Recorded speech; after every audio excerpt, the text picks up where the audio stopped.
জয় রাম, জয় গুরু। নমস্কার। গল্প কথায় রাম ঠাকুর চ্যানেলে সব বন্ধুদের স্বাগতম। বন্ধুরা, আজকে আমি একটি গল্প বলছি, আপনারা একটু মন দিয়ে শুনবেন। ঠাকুর বলেছেন, পুত্রার্থীরে পুত্র দে। শেষ প্রসঙ্গে শ্রীমতী প্রিয়বালা বর্ধন রায় নিজ মুখে নিজের জীবনে শ্রীরাম ঠাকুরের দয়ার কথা বলতে গিয়ে এক সময় এই ঘটনাটির কথা উল্লেখ করেন।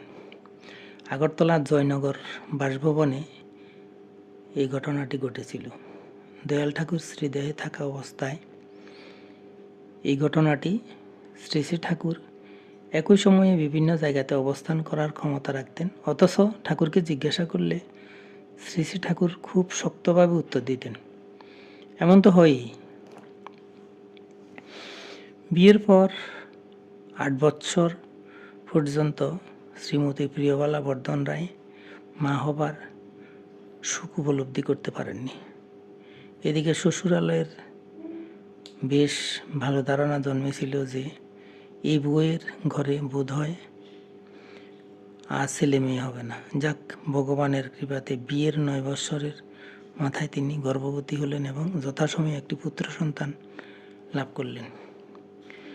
সেই পুত্রের নাম রাখলেন অঞ্জলি নারায়ণ।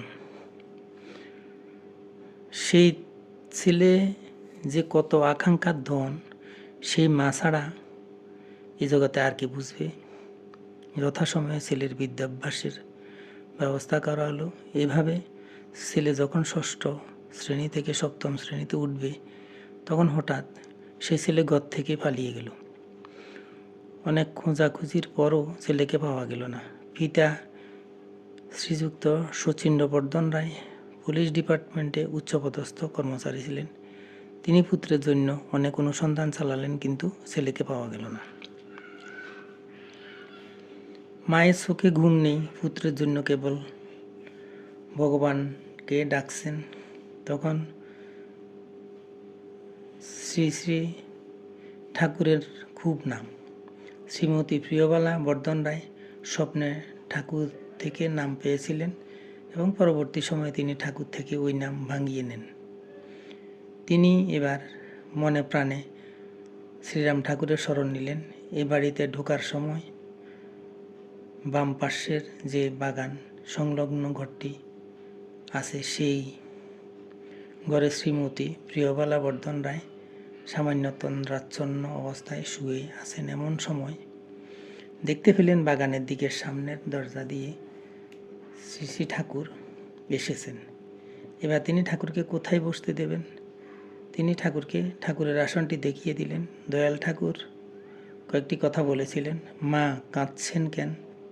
আপনার ছেলে 7 দিনের মধ্যে আসতে আছে। শ্রী শ্রী ঠাকুরের মুখে এই কথা শুনে তার তন্দ্রা ছুটে গেল। তিনি সকলকে বলতে লাগলেন, শ্রী শ্রী ঠাকুর এসেছিলেন। ঠাকুর কোন ঘরে গেলেন? অন্যরা তো কেউ ঠাকুরকে দেখেননি, তাই ভাবলেন বোধহয় ছেলের কথা ভাবতে ভাবতে এমন হয়েছে। তিনি নিজেও ঠাকুরকে দেহধারীভাবে খুঁজলেন, কিছু পেলেন না। তবে সত্যি 7 দিনের মধ্যেই তাঁর ছেলে কলকাতা ঘুরে পুনরায় আগরতলার জয়নগর বাড়িতে এলেন। মা ছেলেতে পুনরায় মিলন হলো।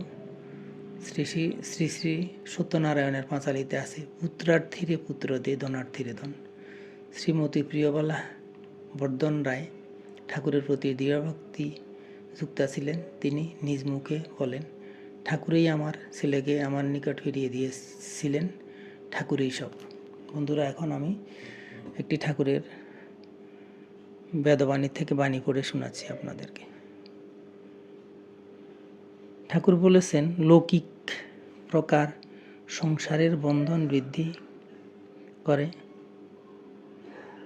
গুরুভক্তি এই সুদুর্লভ সকল বন্ধন ক্ষয় করে। অভাব স্বভাব, ভালো মন্দ প্রবৃত্তি সংসারের বন্ধন। শুভাশুভ কর্ম যত কৈতব প্রদান, যা হইতে কৃষ্ণভক্তি হয় অন্তর্দান। কৃষ্ণভক্তির বাধক যত শুভাশুভ কর্ম, এও জীবের অজ্ঞানতম ধর্ম, এটি মহাজনের বাক্য। বন্ধুরা, আজ এ পর্যন্তই। আগামী দিন আবার শ্রী ঠাকুর সম্পর্কে গল্প বানিয়ে নিয়ে আপনাদের সাথে থাকব। বন্ধুরা, চ্যানেলটি যদি আপনাদের ভালো লেগে থাকে তাহলে সাবস্ক্রাইব করবেন। নতুন বন্ধু হলে একটু সাবস্ক্রাইব করে পাশে থাকবেন। আর বেশি বেশি করে লাইক, শেয়ার, কমেন্ট করবেন। ধন্যবাদ, ভালো থাকবেন। জয় গোবিন্দ, গুরু কৃপাই কেবলম।